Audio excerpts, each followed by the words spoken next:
이번 주부터 이제 시편에 살다라는 주제로 시편을 한 3번 나누어서 이렇게 묵상을 좀 해보려고 합니다. 그래서 첫 단계로 시편 1편부터 쭉 나가려고 하는데, 이제 이 1편을 들여다보면요, 여러분, 시편 1편에 나타나고 있는 구조가 매우 독특함을 우리가 발견할 수 있어요.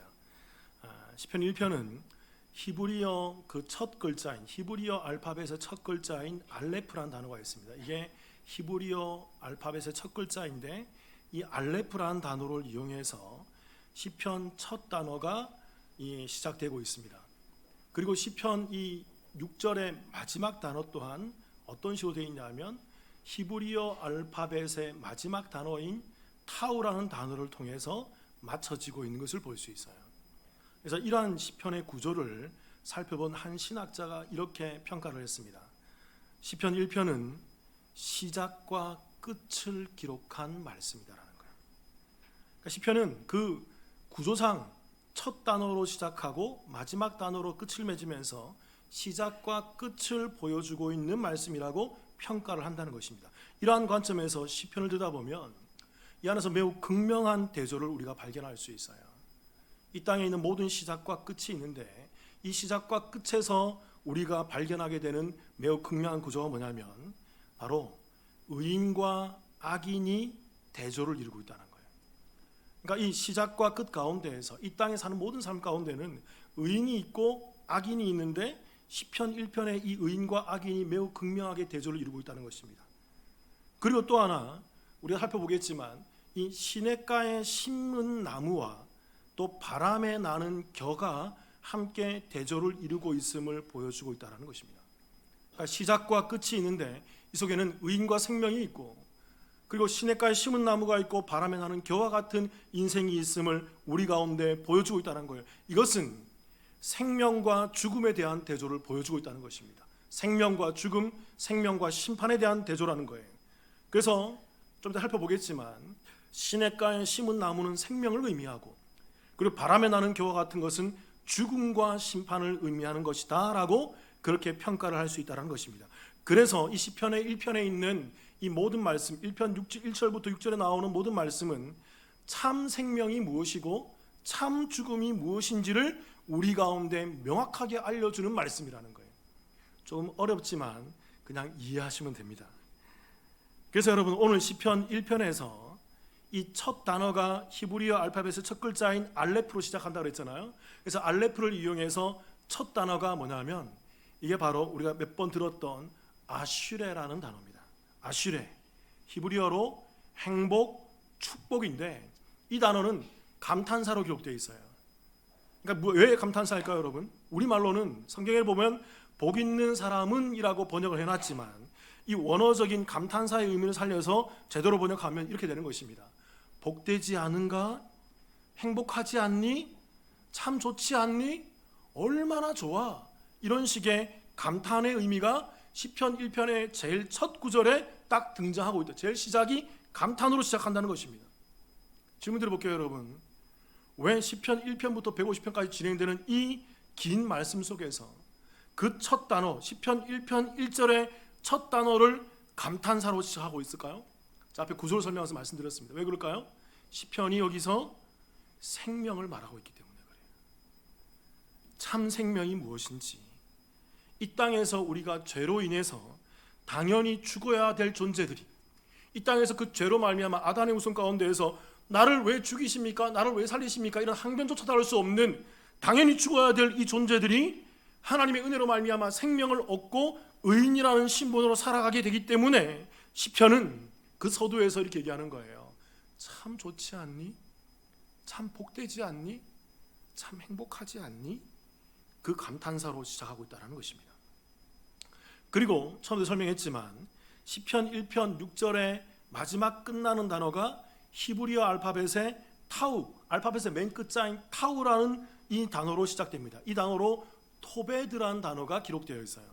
이 토베드라는 단어는 히브리어로 소멸되다, 사라지다, 멸망하다라는 거예요. 근데 이것은 미완료 시제로 기록되어 있어요.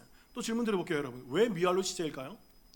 왜 소멸되고 사라지고 멸망하는데 그들은 왜 미완료로 되어 있을까요? 그들은 이 악인들을 말하는 거죠. 심판받는 사람들, 그 죽음을 갖고 있는 이 사람들은 이 땅 가운데에서 그냥 이 땅의 멸망으로 끝나는 인생이 아니라는 거예요. 그들은 이 땅에서도 지속적으로 심판받고 이 땅에서도 지속적으로 멸망 가운데 살아가고 있으며, 그리고 이 심판과 이 멸망은 끝나지 않는 심판이라는 것입니다. 마지막 때에 주님께서 재림하실 때에 그들은 영원한 심판을 당해서, 그것도 끝나는 게 아니에요, 영원한 형벌로 들어가서 영원히 그 심판이 지속됨을 말하고 있기 때문에 미완료로 기록되어 있는 거예요. 그렇게 여러분, 시편 1편이 말하고자 하는 이 말씀의 의도는 매우 분명합니다. 여러분, 악인은 악인으로 끝나는 인생이 되지 말아야 한다는 것입니다. 우리는, 저와 여러분들은, 이 시편을 살아가는 이 모든 성도들은 이 시편 가운데에서 의인의 회중에 들어서 이 땅에서 얼마나 좋은가, 참 좋지 않은가에 이 감탄과 감사를 바라는 인생이 되어야 함을 우리 가운데 얘기해 주고 있는 것이 바로 이 시편 1편이 가지고 있는 구조적인 모습이라는 거예요. 자, 이런 의미에서, 그렇다면 여러분, 오늘 이 시편 1편이 말하고자 하는 그 본래적 의미, 그 의인의 본래적 의미가 과연 무엇일까요? 시편이 말하고자 하는 그 생명, 그 의인의 의미는 무엇이 있을까요? 첫 번째는 따라해 보겠습니다. 은혜를 입은 사람. 시편 1편 3편을 1편 3절을 같이 한번 읽어보겠습니다. 시작. 그는 시냇가에 심은 나무가 철을 따라 열매를 맺으며 그 잎사귀가 마르지 아니함 같으니 그가 하는 모든 일이 다 형통하리로다. 제가 이제 우리 남북교회 제일 처음 왔을 때, 방문했을 때 이제 이 말씀을 나누었어요. 아마 다 이 말씀을 들었던 분들은 아마 다 기억하시리라고 저 믿어요. 워낙 그때 여러분 가운데 도전되었고 충분히 전달했기 때문에 다 기억하시리라고 믿습니다. 여기 이 말씀 가운데서, 3절 말씀 가운데에서 가장 중요한 단어가 제가 뭐라고 그랬어요? 시냇가에 심은 나무. 이게 함축하고 있는 의미가 너무나도 크다고 그랬죠. 이 시냇가에 심은 나무가 바로 이 생명, 의인들의 모습이라는 거예요. 시냇가란 말은 여러분 히브리어로 펠릭이라는 단어인데, 이것은 시내와 강을 의미합니다. 근데 여러분, 이 시내와, 자연적인 시내와 자연적인 강이 아니에요. 펠릭이라는 단어는 인공적으로 누군가 목적을 가지고 만들어 놓은 그런 운하나 관계수를 말해요. 일부러 누군가가 어떤 목적을 가지고 대운하와 마르지 않는 그런 관계수로를 만들어 놨음을 이 펠릭이라는 단어가 의미하고 있다는 것입니다. 또 두 번째로 이 심은 나무라는 뜻도 마찬가지죠. 이 심은 나무라 할 때 이 심은이라는 말도 히브리어로 이것은 샤탈이란 말인데, 이것은 심다 이시카다인데 수동태로 기록되어 있어요. 왜 수동태로 기록되어 있을까요? 이 나무는 원래 이 인공수로, 이 그 관계수로에 자생하는 나무가 아니었어요. 어떤 목적을 가지고 어떤 주인이 인공수로와 관계수로를 만들어 놓고 마르지 않는 물을 만들어 놓은 다음에, 마르지 않는 수로를 만들어 놓은 다음에 저 척박하고 메마른 땅에서 매우 힘들어하고 있는 그 나무를 푹 떠서 이곳에 심어 놓은 것이 바로 이 심은 샤탈이라는 말의 정확한 의미라는 것입니다. 수동태예요. 누군가가 여기로 옮겨 심어 놓은 나무가 바로 이 심은 나무의 정확한 의미라는 것입니다. 자생하는 나무가 아니라 다른 곳에 있었는데 옮겨진 나무라는 거예요. 그렇게 여러분, 이 시냇가에 심은 나무라는 것은 원래는 척박하고 메마른 땅에 있었는데 누군가가 이 나무를 위하여서 관계수를 만들어 놓은 후에 이 나무를 푹 떠서 옮겨 심어진 나무인 것입니다. 이것을 성경에서 한 단어로 뭐라고 설명한다고 그랬어요? 뭐라고 한다고 그랬어요? 제가 따라해 볼게요. 은혜. 이게 성경이 말하는 은혜예요. 은혜의 뜻이 무엇입니까? 값 없이 거저받은 선물을, 카리스, 그죠? 헬라어로 카리스, 선물, 호의, 선의잖아요.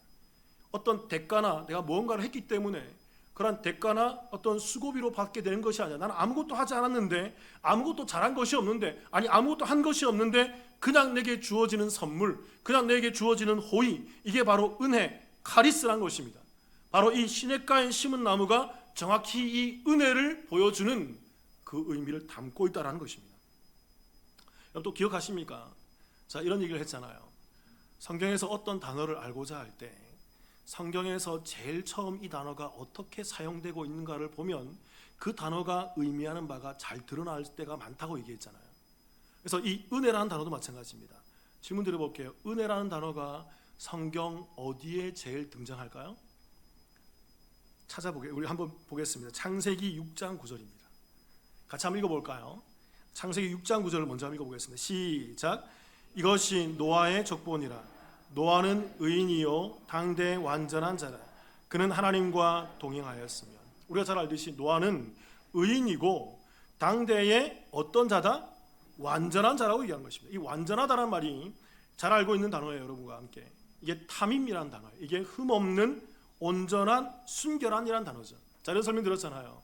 구약에서 성막에서 제사장들이 제물을 가지고 온 그 제물을 검사합니다. 그래서 1년 된 어린 양이나 1년 된 어린 수송을 검사할 때 이 양이 흠이 없고 무음하고 깨끗해서 하나님께 바쳐질 만한 제물이거든 뭐라고 외친다고요? 탐임이라고 외친다고요. 흠이 없어, 합격이야. 얘는 정말 흠이 없고 무흠해, 온전해, 완전해. 얘는 하나님께 바칠 제물로 합당한 제물이야 라고 이렇게 외치는 소리가 탐임이라는 것입니다. 노아는 의인이고 당대에 완전 무결하고 흠이 없는 자였다고 오늘 성경이 얘기해요. 또 질문 드려볼게요, 여러분. 그러면 노아가 이렇게 의인이며 흠 없는 완전 무결한 자가 될 수 있었던 비결이 뭘까요? 노아가 착한 일을 많이 해서요. 어떤 분이 이렇게 생각할 수도 있어요. 노아가 방주를 지었잖아, 120년 동안 산에다가. 얼마나 대단했어. 근데 여러분, 이 상태는 아직 하나님으로부터 방주를 지으라는 말도 받기 전이에요. 이 말씀을 보면요, 노아가 의인이었고 흠이 없는 자라, 완전한 자라고 칭함을 받는 때는 노아가 아무것도 한 것이 없어요. 아무런 노아의 행적이 기록되어 있지 않다고요. 그냥 하나님께서 그는 의인이고 당대의 완전한 자다라고 얘기하는 거죠. 그런데 이 노아가 의인이고 완전한 자일 수밖에 없는 비결이 한 구절에 기록되어 있습니다. 그게 바로 앞구절에 기록되어 있어요. 창세기 6장 8절. 같이 한번 읽어볼게요. 시작. 그러나 노아는 여호와께 은혜를 입었더라. 노아는 아무것도 한 게 없어요. 좀 더 엄밀히 말하자면 노아는 당대에 죄악이 관영해서 함께 그 홍수에 빠져 죽어야 될 죄인이었습니다. 노아에게서 어떤 의를 찾을 수가 없어요. 그런데 하나님께서는 노아에게 뭘 베풀어 주셨어요? 은혜를, 카리스를. 그 은혜를 베풀어 주시고 노아를 의인으로 만들어 주시고 흠이 없는 자로 그렇게 여겨 주시는 것입니다. 이게 성경이에요, 여러분. 이게 우리가 받은 구원이 바로 이런 모습이란 말입니다. 그래서 노아는 의인이 되었고 흠이 없고 완전 무결한 자가 되는 것이죠. 이게 바로 오늘 시편 1편이 말하고 있는 시냇가에 심은 나무의 정확한 의미라는 거예요. 그래서 여러분, 시편 1편 3절을 다시 한번 같이 읽어볼까요? 함께 읽어보겠습니다. 시작. 그는 시냇가에 심은 나무가 철을 따라 열매를 맺으며 그 잎사귀가 마르지 아니함 같으니 그가 하는 모든 일이 다 형통하리로다. 왜 시냇가에 심은 나무가 철을 따라 열매를 맺고 잎사귀가 마르지 않고 그가 하는 일이 다 형통하게 될까요? 왜 그랬을까요? 그가 뭘 입었기 때문에? 하나님으로부터 뭘 입었기 때문에? 은혜를 입었기 때문인 것입니다. 그는 아무것도 한 게 없어요. 그가 뭔가를 맺으려고, 뭔가를 하려고 노력했기 때문이 아니란 것입니다. 그 처음과 과정과 끝을 모두 다 하나님께서 주도하시고 시작과 모든 인도와 모든 완성을 하나님께서 마무리하시기 때문에, 그렇게 하실 것이기 때문에 그는 하나님의 손 안에 있는 존재라는 것입니다. 그 은혜를 입은 존재라는 거예요. 그래서 그는 하나님께서 원하시는 열매를 맺을 수밖에 없고 하나님께서 원하시는 시냇가의 그 잎사귀에 잎을 낼 수밖에 없으며 하나님께서 원하시는 그 형통함을 이 땅 가운데에서 누리게 될 수밖에 없게 되는 거예요. 나의 행함이 아니라, 자신의 행함이 아니라, 내가 이만큼 했기 때문이 아니라 하나님이 나를 이끌어 가실 것이기 때문에, 그 은혜를 입게 될 것이기 때문에. 사랑하는 성도 여러분, 저와 여러분이 지금 이 자리에서 예배 드리는 이유가 무엇이라고 생각하십니까? 억지로 나왔다고요? 엄마가, 아빠가 뭐 그렇게 해서 나오신 분이 있습니까? 잘하십시오, 여러분. 비록 그러한 손을 빌어서 나오게 되었는지 모르겠지만 그 배경에서 누가 은혜를 베풀어 주신 거예요? 하나님께서 은혜를 베풀어 주셔서 여전히 나는 죄인이지만, 여전히 나는 게으르고, 여전히 나는 비 오는 날 교회 갈까 말까 이렇게 고민하면서 이렇게 무거운 발걸음을 옮기지만 그 모든 배후에서 우리를 인도하시는 분이 누구의 손길입니까? 하나님의 손길이고 하나님의 은혜의 결과로 우리가 이 자리에서 예배드리며 찬양과 영광과 그 구원의 완성을 경험하게 된다는 거죠. 그들이 바로 의인이기 때문이에요. 은혜 받았기 때문에 그래요. 오늘 시편 1편이 말하는 이 의인의 모습이 무엇일까요? 두 번째는 따라해 보겠습니다. 말씀을 가까이 하는 사람. 이제 이 은혜 받은 사람의 모습이 무엇인지를 우리 가운데 설명해 주고 있어요. 시편 1편 2절을 우리 함께 읽어볼까요? 1편 2절 시작. 오직 여호와의 율법을 즐거워하여 그의 율법을 주야로 묵상하는도다. 여러분, 이 말씀은 이제 3절에서 이렇게 역으로 올라가야만 잘 이해됩니다. 3절에 시냇가에 심겨진 나무, 즉 은혜를 입은 사람이 이 땅에서 그 은혜를 받아서 그가 이 땅에서 펼쳐 보여지게 되는 모습이 뭐다? 그가 뭐다? 여호와의 말씀을 어떻게 한다? 즐거워하고 그의 말씀을 주야로 묵상하는 모습으로 나타나게 된다는 거예요. 다시 2절 말씀 한번 띄워보세요. 자, 늘 얘기하지만 여러분, 반복은 강조잖아요. 여기 뭐가 반복되어 있어요? 오직 여호와의 무엇을? 율법을. 그의 무엇을 주야로 묵상해요? 율법을. 이 짧은 구절에서 율법이라는 단어를 강조하고 있어요. 이 강조는, 반복은 강조죠. 그래서 이 율법을, 말씀이잖아요. 토라잖아요. 하나님의 은혜를 입은 사람은, 그래서 그 의롭게 되고 흠이 없게 되어서 이 땅에 구원을 얻게 된 사람은 그 은혜의 가치를 알게 됨으로 말미암아 그가 찾게 되는 것이 뭘까요? 그가 소원하게 되는 것이 뭘까요? 그가 바라보고 그가 묵상하게 되는 것이 뭘까요? 그게 바로 말씀이란 말이에요. 여러분, 이 즐거워하여라는 말이 히브리어로 햇베츠란 말인데, 이게 즐거움, 기쁨인데 이 말에 좀 더 깊은 의미가 뭐냐면 가장 가치 있는 것 또는 가장 소원하는 것이라는 의미가 담겨 있어요. 그러니까 당연하죠, 여러분. 내가 가장 가치 있다고 생각하기 때문에 즐거워하는 거예요. 내가 가장 소원하고 있기 때문에 기쁨이 나오는 거죠. 내가 가장 원하고 소원하고 가치 있게 생각하는 것 때문에 그것을 하고 있으면, 가장 가치 있고 내가 원하는 것을 하고 있으면 그 속에서 뭐가 나와요? 즐거움이 나오고 당연히 기쁨이 나오고 그 안에서 평안함이 나올 수밖에 없는 것입니다. 이 은혜를 입은 사람의 결국은 율법으로 귀결되게 되어 있어요. 내가 은혜를 발견하니까 하나님이 너무 좋거든. 그 하나님을 알고 싶거든. 하나님이 왜 나를 이 땅에 보내시고 왜 나를 만드셨으며 나를 왜 그 구원이라는 이 과정을 통과하게 만드셨는지, 그래서 왜 영원 속에서 나를 그렇게 이끌어 가시는지 그게 궁금하거든요. 그래서 그것을 기록한 이 말씀을 어떻게 할까요? 안 볼래야 안 볼 수가 없어요. 공부 안 할래야 안 할 수가 없다고요. 이 말씀을 분석하고 또 들여다보고 또 들여다보면서 이 말씀을 지속적으로 바라볼 수밖에 없는 거예요. 또 하나, 그의 율법을 주야로 묵상하는 도다라고 했는데, 이 묵상하다란 말이, 저는 이 말이 의미가 있더라고요. 이 묵상하다란 말이 히브리어로 따라해 보겠습니다. 여러분, 이게 좀 발음이 중요해요. 이게 목젖을 떨어야 돼요. 자, 공부를 해보니까 그렇게 발음해야 되더라고요. 자, 해보니까 따라 한번 해보세요. 하가. 다시 한 번 더 이 목젖을 떨어야 돼요. 다시 한 번 더. 하가. 이게 하가란 말이에요. 이게 이제 묵상하다, 감명하다라는데, 이게 이제 의성어를 이렇게 표현해서 히브리어로 만든 단어랍니다. 그러니까 왜 이게 하갈까요? 이게 누구의 모습이냐면, 맹수 가운데 사자가 음식을 움켜쥐고 이 배고픔 가운데서 이 음식이 너무 맛있어. 그래서 아무한테도 안 주려고 딱 움켜쥐고 이 음식이 너무 좋아서, 이모기가 너무 좋아서 하면서 이 음식을 뜯어먹고 핥고 물고 빨고 있는 모습이 바로 이 하가의 모습이라는 것입니다. 그러니까 묵상하다는 말씀이 너무 정확하게 들려오죠. 시냇가에 심겨진 나무, 즉 은혜를 입은 사람은 자신에게 이 은혜를 베푸신 하나님이 너무 좋고 하나님이 너무 감격하고 하나님이 너무 사랑스럽고 하나님이 너무 감사해서 그 하나님의 자체이고 하나님의 본체로 기록해 놓으신 이 말씀이 너무 좋은 거예요. 그래서 이 말씀을 포기할 수가 없어요. 이 말씀을 딱 움켜쥐고 이 말씀이 내 모든 것입니다라고 하면서 말씀을 또 보고 또 보고 또 보고 물고 빨고 이 말씀을 먹고 또 먹으면서 지속적으로 말씀의 은혜를 누리고 있는 모습이 이 하가 묵상하는 삶의 모습이라는 것입니다. 시편 19편 7절 8절을 한번 볼까요? 하나님 말씀에 대해서 시인은 또 이렇게 얘기합니다. 제가 한번 읽어볼게요. 보세요. 여호와의 율법은 완전하여 영혼을 어떻게 한다? 이것은 수리하고 살려낸다. 영혼을 소생시키신다. 회복시킨다는 그런 의미예요.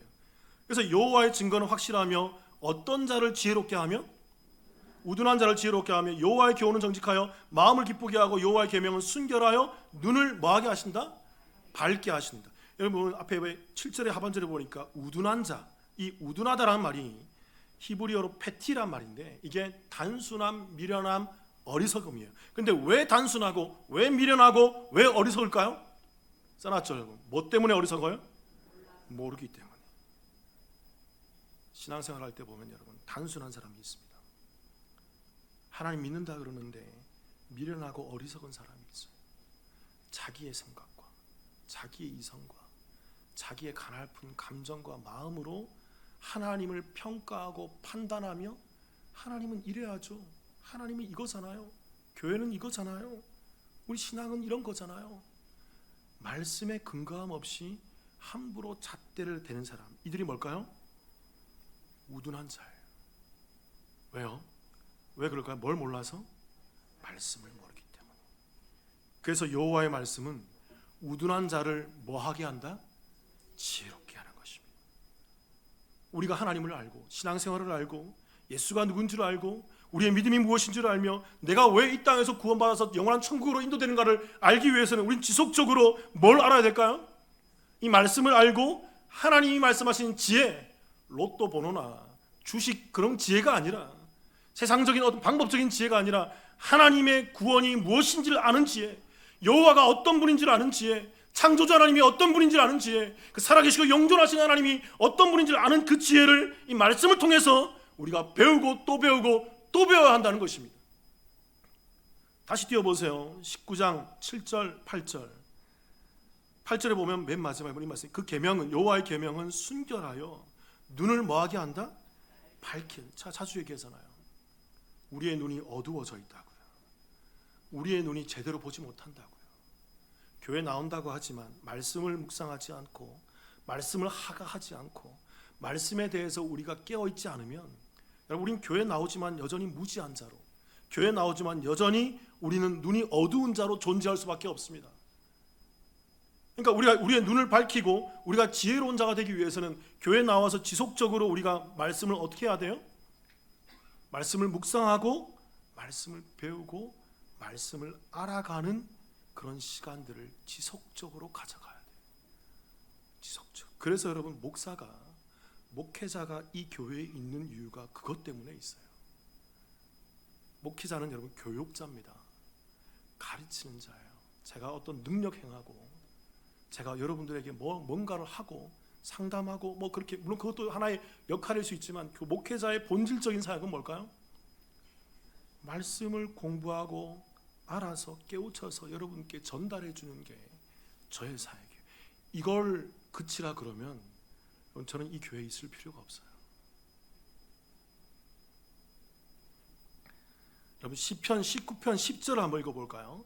함께 읽어보겠습니다. 19편 10절 시작. 금 곧 많은 순금보다 더 사모할 것이며 꿀과 꿀송이보다 더 달도다. 하나님의 말씀이 이렇게 영혼을 소생시키고 우둔한 자를 지혜롭게 하며 이렇게 눈을 밝혀주는데, 그렇게 눈이 밝혀지게 되며 그렇게 지혜로워지고 그렇게 우리 영혼이 살아나고 우리 영혼이 회복된다 그러면 10절에 그 말씀이 금 곧 많은 순금보다 더 사모되고 꿀과 송이꿀보다 더 달게 된다는 것입니다. 말씀이 너무 좋다는 거예요. 말씀을 읽으면 읽을수록, 말씀을 들으면 들을수록, 말씀을 내가 배우면 배울수록 말씀이 너무 좋아서 하면서 그르렁거리게 되는 거예요. 그 은혜가 얼마나 감사한지, 그 하나님이 얼마나 감사한지 말씀을 통고 배우고 확인하고 증명되고 이 말씀이 내게 완전히 들어와서 나를 견고하게 만들어주거든요. 여러분, 이에 반해서 악인들의 모습은 어떨까요? 시편 1편 1절을 한번 같이 읽어보겠습니다. 시작. 복 있는 사람은 악인들의 꾀를 따르지 아니하며 죄인들의 길에 서지 아니하며 오만한 자들의 자리에 앉지 아니하고. 그러니까 복 있는 사람은 다 빼고 여기서 악인들의 모습만 따져봅시다. 악인들은 그 뭘 따라요? 꾀를 따르고 또 어디 길에 서요? 죄인들의 길에 서고 또 어디에 앉아요? 오만한 자들의 자리에 앉게. 왜 그럴까요, 여러분? 꽤 악인들의 생각입니다. 악인들의 상식, 악인들의 기준, 악인들의 사고방식이에요. 그들은 말씀이 없고 하나님의 은혜가 없으니까, 말씀이 없으니까 그들은 세상적 기준만 바라보는 것입니다. 세상적 가치를 바라보는 거예요. 세상의 합리주의를 바라보고 세상의 이성주의를 바라보는 것입니다. 그 합리주의와 이성주의를 가져와서 교회에서 그 일을 진행하고 있는 거예요. 그들이 악인이란 말입니다. 교회는 말씀으로 가야죠. 왜 말씀으로 가야 된다 그러고, 왜 하나님은 말씀이십니다 그러고, 하나님은 말씀 가운데 역사합니다 그러는데 왜 세상적인 방법을 가지고 교회에 와서 역사하냔 말입니다. 여러분, 너무 이율배반적이지 않아요? 너무 그게 잘못됐다고 생각지 않으세요?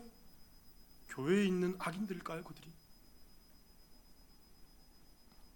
악인들은요, 그 꾀로 죄인들의 길에 섭니다. 그 꾀로 길에 설 만이 아니라 오만한 자들의 자리에 앉아서 그 보좌와 그 권좌에 딱 올라서 하나님처럼 굴어요. 이렇게 해야 됩니다. 이렇게 해야 됩니다. 성경은 1도 없어요.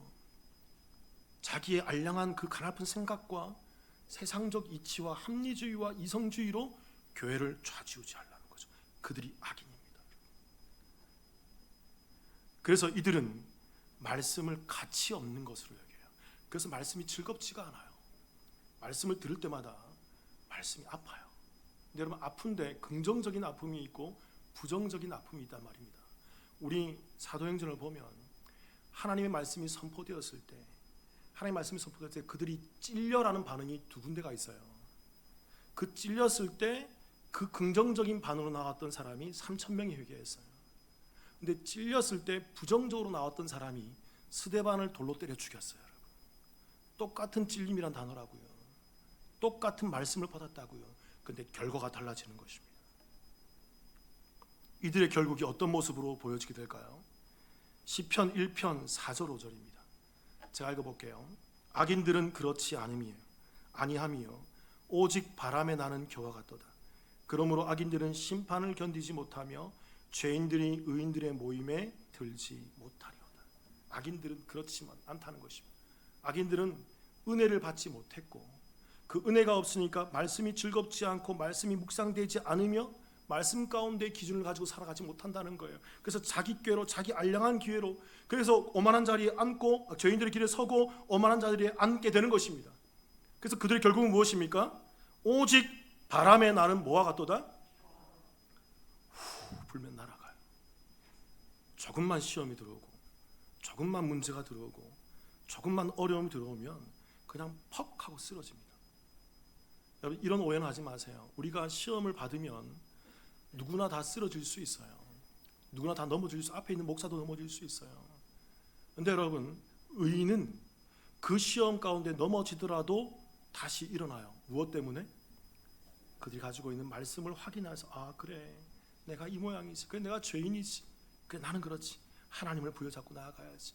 그러면서 하나님을 의지하면서 다시 일어나게 됩니다. 근데 악인들은 어떨까요?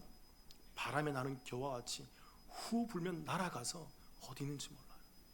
어디 있는지 모른다고요. 그래서 이들은 결국 심판을 견디지 못하게 되어서 의인들의 모임에 들지 못하게 되는 것입니다. 왜요? 이들은 시냇가에 심겨진 나무가 아니거든요.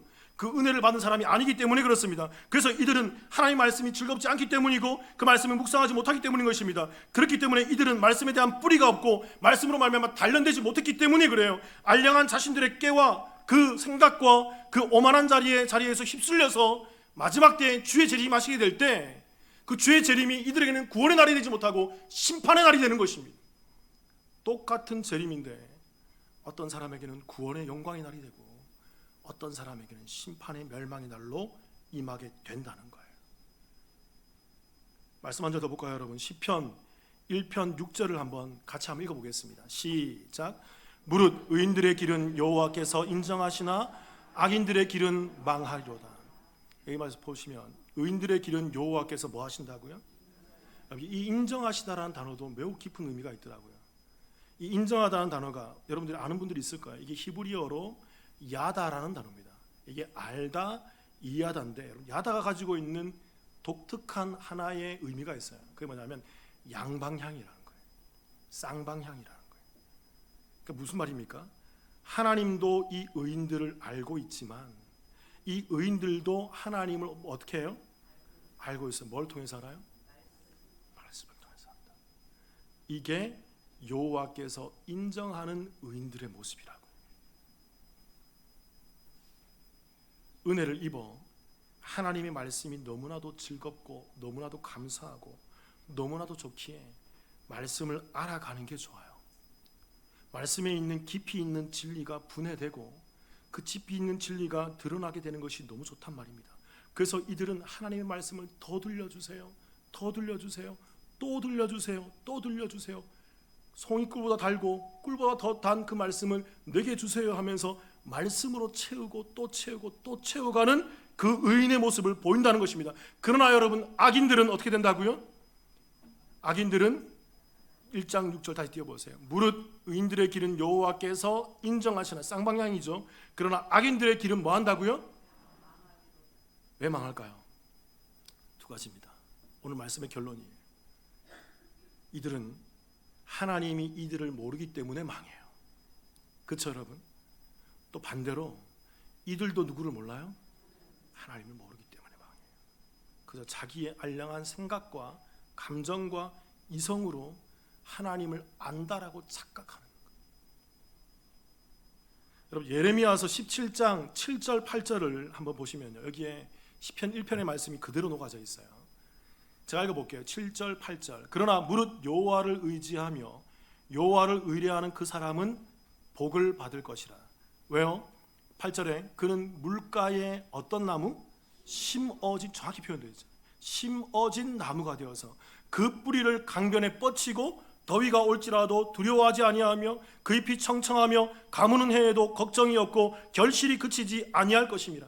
이 정확히 시편 1편의 말씀이 여기에 녹아져 있다고요. 성경은 지속적으로 얘기해요. 심어진 나무가 되어야 된다. 그 심겨진 나무가 된다. 그 은혜를 입은 나무가 되어야 된다. 그 수동의 은혜를 입은 나무가 되어야 된다. 그들만이 하나님의 은혜를 입고 의인이 되어서 주의 말씀으로 말미암아 양분을 쭉쭉 빨아들여서 그들이 성장하고 성숙하여서 이 땅 가운데서 영혼을 향해 소망하며 나아가는 그 삶을 산다는 것입니다. 그리고 여러분, 이 예레미야서 17장 7절 8절 뒤에 9절에 이런 말씀이 있어요. 같이 한번 읽어볼까요? 9절 시작. 만물보다 거짓되고 심히 부패한 것은 마음이라. 누가 능히 이를 알려마는. 은혜를 입은 사람, 그 하나님의 시냇가에 심겨진 그 나무는요, 말씀을 기준으로 살아가야 돼요. 우리의 마음이 되어서는 안 돼요. 우리의 감정이 되어서는 안 된단 말입니다. 우리의 사고와 우리의 알량한 인간의 마음이 되어서는 안 된다는 것입니다. 우리의 마음이 아니라 어디에 근거해서? 말씀에 근거해서. 힘들어도 말씀을 배우고 공부하고 알아가고 말씀의 기준으로 한 계단 한 계단 올라가야 한단 말입니다. 그래서 성경이 얘기하는 거예요. 만물보다 거짓되고 심히 부패한 것이 뭐다? 말씀을 마음으로 대체하지 말라는 거예요. 너의 마음으로, 너의 생각으로, 너의 이성으로 말씀을 재단하지 말라는 거예요. 그게 부패한 자들의 모습이고 악인들의 모습이고, 그것은 인간의 감정이라는 것입니다. 그런 인간의 마음은 오늘 좋았다가 저녁에 나빠지고 오늘 좋았다가 내일 안 좋아지는 것이며 조소으로 바뀌며 아무런 기준이 없다는 거예요. 아무런 뿌리가 없다는 것입니다. 그 성경은 얘기하는 거예요. 자기를 신뢰하면 안 되고 자기 마음으로 기준을 바라보면 안 되고 오직 나를 구원하시고 은혜로 옮겨주신 그 하나님의 은혜를 의지하여서 말씀의 근거를 내리고 말씀의 뿌리를 내려서 그 말씀으로 말미암아 나의 마음도 주장해야 한다는 거예요. 그래서 그들이 하나님의 말씀을 붙들고 견고히 세워져 간다는 것입니다. 사랑하는 성도 여러분, 제가 오늘 날짜를 딱 계산해 보니까 이제 올 한 해의 절반이 딱 지났더라고요. 이제 오늘만 지나면 내일이 7월 1일입니다. 절반이 지났는데 이제 이 남은 한 해의 절반을 여러분 어떻게 살아가시겠습니까? 물론 이 은혜에 기반하여서 올 한 해 2024년을 말씀으로 우리 교회가 잘 달려왔어요. 함께 하신 기체들이 많이 있습니다. 전 남은 이 2024년의 하반기도 말씀으로 함께 달려가려고 합니다. 그 가운데 함께하는 저와 여러분들이 되기를 주님의 이름으로 축원합니다. 그래서 여러분, 말씀을 알아가면 알아갈수록 말씀이 너무 좋아서 그 사자가 먹이를 안고 그르렁그르렁 거리는 그 하가의 심정을 누려보시기를 주님의 이름으로 축원합니다. 아멘. 같이 기도하십시다.